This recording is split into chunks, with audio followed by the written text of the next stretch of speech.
Hello there, little stargazer. Can you feel the world growing quiet?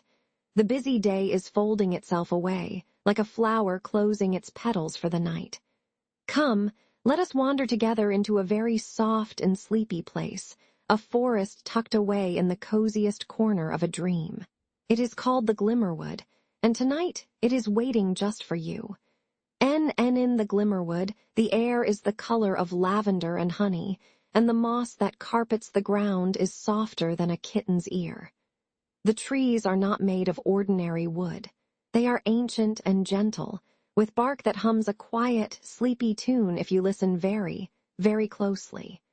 Drifting through the branches are moon-petal flowers, which catch the starlight and glow with a gentle, milky light. It is a place of endless peace, a place where all creatures are kind, and everything moves with the slow, gentle rhythm of a lullaby. Here, in a clearing where the moss is thickest, lives a very small elephant named Pipkin. He is not a big, trumpeting elephant. Oh no. Pipkin is scarcely taller than the tallest mushroom, with big, floppy ears that feel like velvet and eyes the color of a twilight sky. His heart is full of sweetness, and his movements are always soft, so as not to startle the sleeping dewdrop fairies on the leaves. But Pipkin has a little secret, a tiny bit of magic all his own. It lives right in the very tip of his wiggly-waggly trunk. You see, whenever Pipkin feels a little tickle in his nose, a tickle that grows and grows into a sneeze, something wonderful happens. He does not sneeze a loud, startling noise. Instead, his sneezes are like soft puffs of wonder. And tonight, as the silver moon begins to climb the sky, Pipkin feels a familiar tickle. It starts as a tiny fizz, like a bubble in a sleepy stream. He wiggles his trunk, hoping the feeling will go away, but it only grows stronger. It is a happy sort of tickle, a cozy kind of tickle that promises magic is near.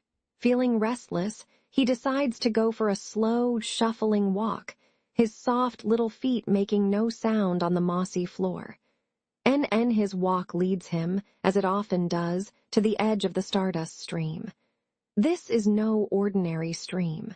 It does not flow with water, but with something far more magical, liquid night sky. Its currents are slow and dark, and deep within its depths, tiny motes of captured starlight drift like sleepy fish. Usually the stream hums with a gentle light, a song that the forest remembers from the beginning of time. But tonight, the stream is unusually quiet. The light within it is faint, and its song is just a whisper, almost lost in the stillness. NNA's Pipkin gazes into the dark, quiet water. He sees a gentle movement near the bank.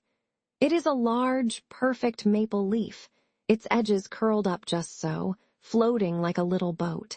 And on this boat are the whiskerwinks, a family of 4 tiny mice. There is Father Elmsworth, with his kind eyes and a vest spun from thistledown. There is Mother Will-O-Wisp, whose fur is the color of pale moonlight. And with them are their 2 little ones, Squeak and Pip, both nestled together, their tiny whiskers twitching with curiosity. Good evening, Pipkin, squeaked Father Elmsworth in a voice as soft as rustling leaves. The stream is very sleepy tonight, isn't it? Pipkin nodded his head, his big ears flopping gently. Very sleepy, he rumbled in his soft, low voice. The river's song is almost gone. The river's song was the heart of the Glimmerwood's magic.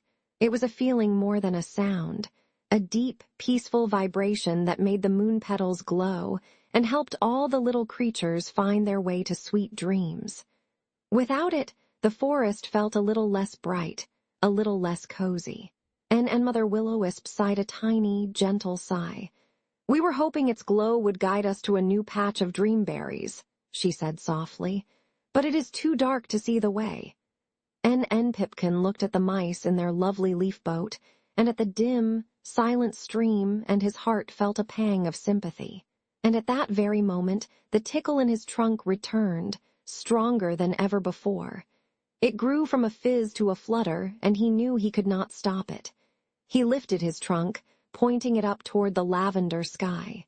He took a deep, quiet breath, and then it happened. N-N-Ah-Ah-Ah-Chew. N it was not a loud sound. It was the softest sneeze you have ever heard, like a pillow sighing. But from the end of Pipkin's trunk came not a spray of water, but a beautiful, glittering shower of tiny, magical sparks. They were not hot or sharp, but warm and soft, like floating embers made of pure light. Some were the color of pale gold, and others shone with the gentle silver of a distant star. They drifted downwards, a silent, twinkling cloud, floating gently through the still air.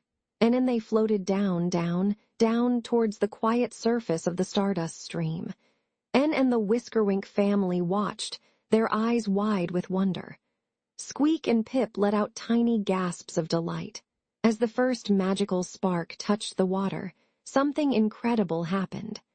A swirl of brilliant, liquid light blossomed from the point of contact, like a flower of pure energy opening its petals. Then another spark touched down, and another swirl of light appeared, this one a soft, shimmering gold. And then another and another. And soon the entire surface of the stream where the sparks had landed was alive with blooming, swirling patterns of light. The dark, sleepy water was waking up, and with the light came the song.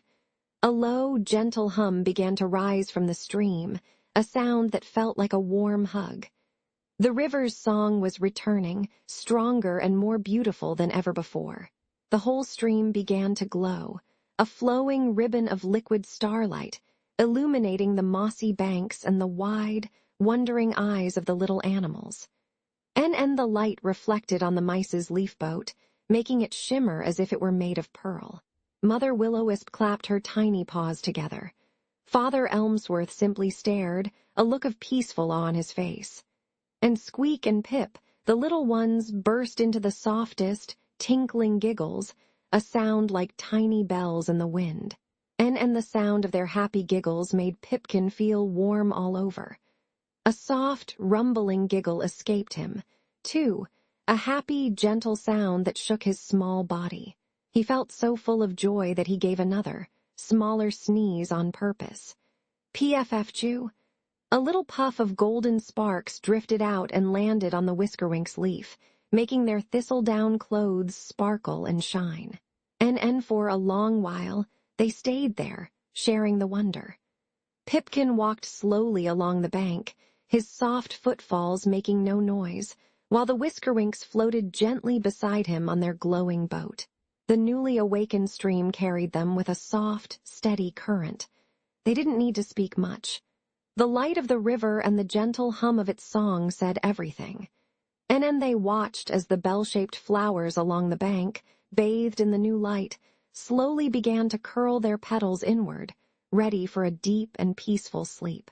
They saw the reflection of the moon on the water, not as a single circle, but as 1,000 tiny, dancing diamonds. Father Elmsworth pointed with a tiny paw to the riverbed, where the glowing water made it possible to see the smooth, sleeping stones, each one holding a memory of ancient, starlit nights. And then the air grew cooler and even more still. The world was sinking deeper and deeper into its slumber. The Whiskerwinks guided their leaf boat to a cozy nook between the gnarled roots of a great, sleepy willow tree. "This is a fine place to rest for the night," Father Elmsworth whispered. "Thank you, Pipkin. You woke up the river's dream."